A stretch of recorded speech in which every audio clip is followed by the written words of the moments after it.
Good afternoon, readers. It is currently 2:20, so we are getting a rather late start on this little vlog, considering I'm not going to work or anything this week, so that it is what it is. Part of this is because I woke up super late, so was not a recipe for success. I did finish on rotation, and I also, in yesterday's vlog, I got an answer as to the sort of reasoning as to like not reviewing these things. So I'm going to share that with you. I'm not sure that this reasoning makes a whole lot of sense. So what was told to me, let me just pull up the comment. My bad. I had to verify that it was me. Okay, so here we are. This is, like I said, it's from Stardusted Reads. Maybe Editing Monty will throw this comment up on the screen, but I'm going to read it. So I don't know if that's going to be necessary, but Jake Maya Arlo, who is an HarperCollins author, has a video on TikTok explaining it. But the TLDR is that they are hoping by holding the reviews, it will push HarperCollins to accept the terms by stopping their publicity, and then also cause a publicity boom for the titles after the strike is over.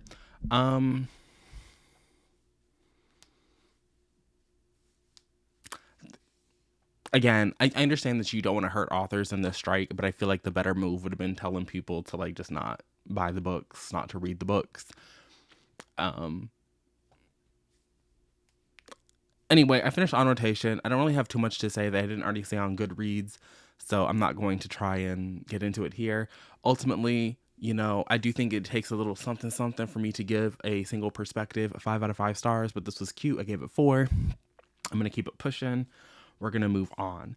I have some books that I think are not controversial to talk about. I think all of these are, this is Hachette, and these two are from Macmillan, so it'll be less controversial. So first up, I have Bloomsbury Girls by Natalie Jenner. I know I talked about this in one of my potentials because I have the audiobook out for this, and somebody is definitely waiting on me to return the audio, but they sent me this physical arc, which I've been putting off because it's not on my NetGalley, and like I'm bad about that. Like if I have a physical and it's on NetGalley, I'll read it, but if I just have the physical and it's not going to improve my NetGalley, is bad. So sorry to St. Martin's, but this is set in like 1950s London in a bookstore. Bookish books aren't usually my thing, but I think I could like this one. Then I have The Lindbergh Nanny by Maria Fredericks. This is about the Lindbergh baby. We're going to follow the nanny. I don't know who they're going to like end this up because I'm pretty sure that the Lindbergh kidnapping was like never actually solved, but we'll see the kidnapping through the eyes of our nanny friend. And then I have Post Traumatic by Chantal V. Johnson, just to continue on with Black women, because I think not every book I've read by Black women this obviously, because we've had to rate some lowly, but I want to read this. I don't know why. It's short. I think it's just gonna be a literary fiction about this woman. To the outside observer, Vivian is a success story, a dedicated lawyer who advocates for the mentally ill patients in a New York City psychiatric hospital. Privately, Vivian contends with the memories and after effects of her bad childhood, compounded by the everyday stresses of being a Black Latinx woman in America. Yeah, I think this is going to be, her living her life. If I read this, then I could probably read Someday Maybe, and that could be like a nice little compare and contrast. I think they're both going to tackle like heavy themes, slightly literary. They're both kind of short. That could be a vibe. Other books I have over here, we got Thank You for Listening by Julia Whalen. I have the audio for this, so I could get through that pretty quickly. Bad Girl Reputation, me and Elle Kennedy, we didn't get off on the right foot at first, but maybe it's this I know is Macmillan. I don't know what Thank You for Listening is. This could be a controversial. Yeah, okay, so this is HarperCollins, so we're not going to go with this one, but I could go with Bad Girl Reputation.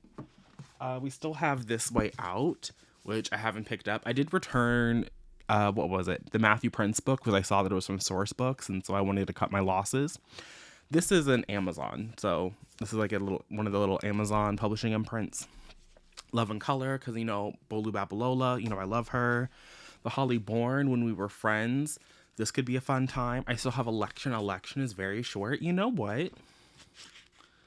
I think I'm actually going to go with Election, because Election is under 200 pages. It's not a romance. It's 210 pages. It's not a romance. I want to read it. And there's going to be a little, there's a sequel to this, which my library, I think my library only has the large print copy, which I think is a little bit weird, but there's a sequel to this, Tracy Flick Can't Win. And I think that was just announced that Reese Witherspoon is going to return and make a sequel to Elections. Like, that could be fun for 2023 to read Tracy Flick Can't Win. I don't plan on making any like book to movie content next year, but that could be a fun one. I think Election is actually going to be what it is because I don't foresee myself reading until a lot later, probably 6-7 o'clock. I did my reading earlier today along with Julie over at Julie's the Author because she's doing some bonus sprints during the week.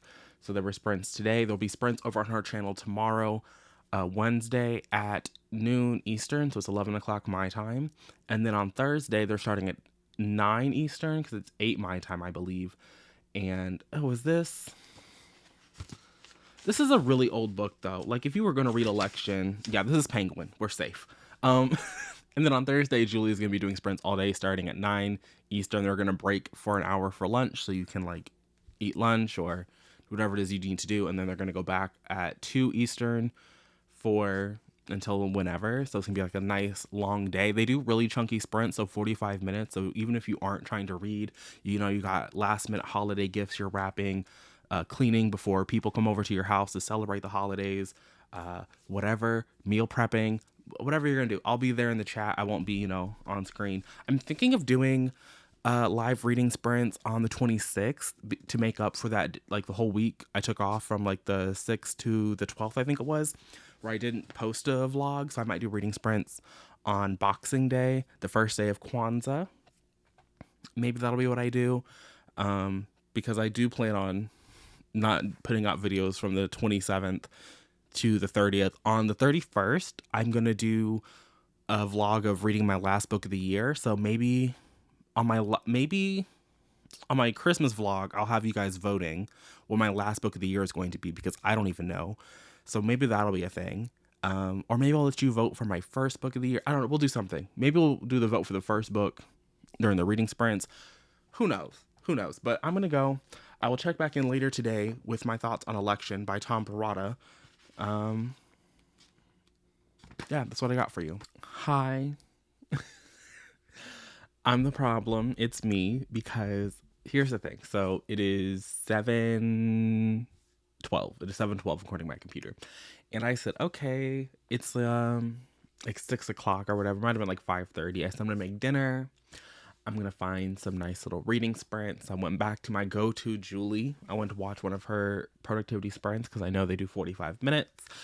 And that's just what I needed. I needed it. Also, I just really like watching her replay specifically. So I tuned into the replay and I was like, okay, Me and Election by Tom Perrotta. We're going to do this. I thought this book was 210 pages, but the 10 pages at the end are actually an excerpt for Tracy Flick Can't Win, which came out this year, last year, sometime. So the book is actually only 200 pages. And so I was like, okay, perfect. The first sprint, I'm just going to read as much as I can. I will comment, I will update, and it'll be a beautiful time. It'll be a beautiful time. You guys, I finished the book. I finished the book. The book is done. There's nothing to update. I mean, I'm going to talk about it because I finished it. But I did read it. I will say that this book was written in 1998, which, until I finished Anna Karenina, I think means that this is probably the book published the earliest this year that I've read. Not ever, obviously. I've read books from older than this in the past. But in 2022, I think this is the oldest book that I've read. Don't quote me on that. I'll have to actually fact check it because I've done a lot of reading from 2022. I think I've read 85 books as of today from 2022 out of 166 now. I think this is number 66, maybe 67 that I've read for the whole year. A lot of front list has been happening. So I do think that this reads at times like a product of 1998. Like there's the R slur all up in here, at least on the first couple of pages. It's also just like not entirely relevant to the story. Also, there is a severe case of like Tracy Flick was definitely groomed by a teacher in this book. That teacher does get fired. But the way that it's handled in this definitely leaves a lot to be desired. even for 1998. Like, I might have been only 3 years old in 1998, but I think that even in 1998, the way that this is being written about Tom Perrotta, what are we doing? I do think I was able to read this as quickly because I have seen the movie adaptation of Election. I have seen baby Reese Witherspoon as Tracy Flick. I don't think I've seen it from start to finish. I think I've just seen from like the middle on, but there also is not a lot going on in this book. But I'm going to hold it up. I'm going to set it over here. You can't see it. There we go. I'll set it back here, and maybe I'll move this down, and now you can see it. Okay, so Election is the story of Tracy Flick, who was on the cover, but it is told in multiple perspectives. So we get Mr. M, who is the history, science, social science teacher at the school, who is asking Paul Warren, I think Paul Warren is his name, but Paul Warren is hand selected, or he's like suggested by Mr. M to run for president. At the time that he does this, Tracy Flick, again the girl on the cover, is running unopposed for student council president.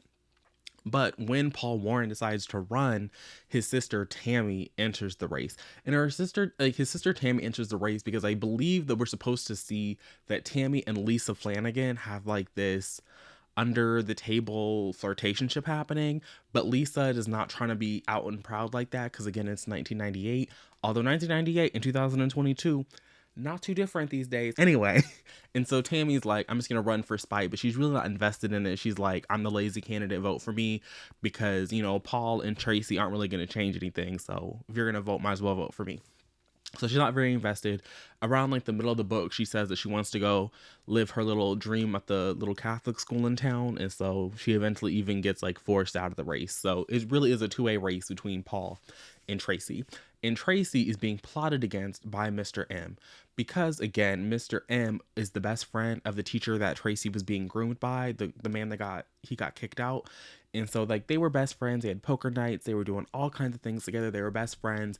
And they talked about Tracy when Tracy was a child. It was weird. Like Mr. M is a weirdo. He a whole weirdo. We get to see his personal life. We see him and his wife interacting. They're trying to have a baby, but they're having some difficulties. And there's like a description of like him thinking about Tracy while he's fucking his wife. He's a weirdo. He's a weirdo. Electric chair for Mr. M. The man is not well. He also like cheats on his wife with the ex-wife of his best friend. It was weird. He a whole weirdo. And then of course the central the central plot of the book is this, you know, election for student council president, in which Mr. M tries to put his thumb on the scale.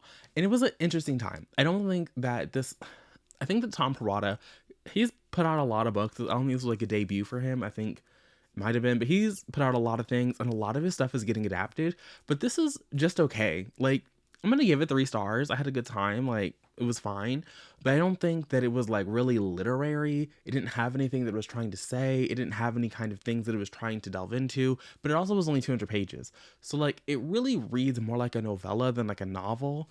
So like, I really don't really know how to judge it because I don't think there was enough meat here, but I can see why it would, like, I don't know.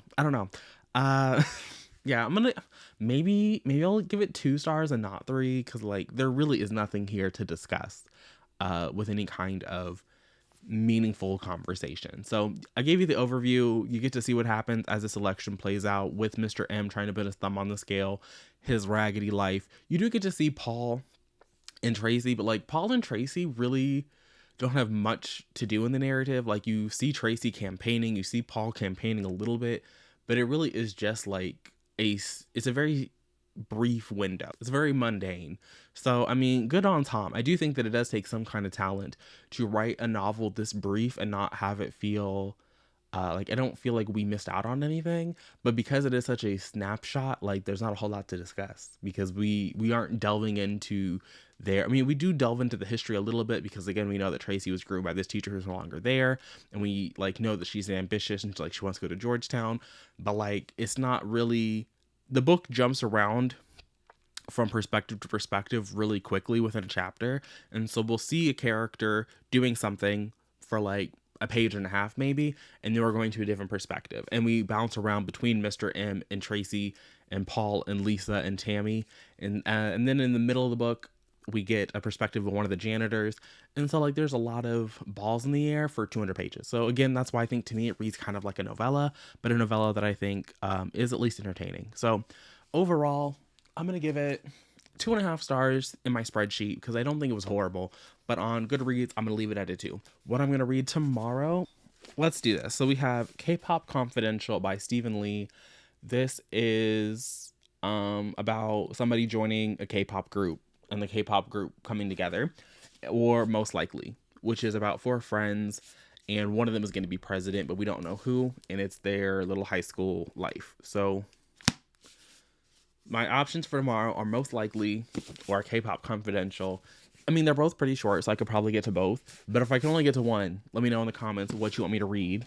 And I will see you tomorrow with my thoughts on that book.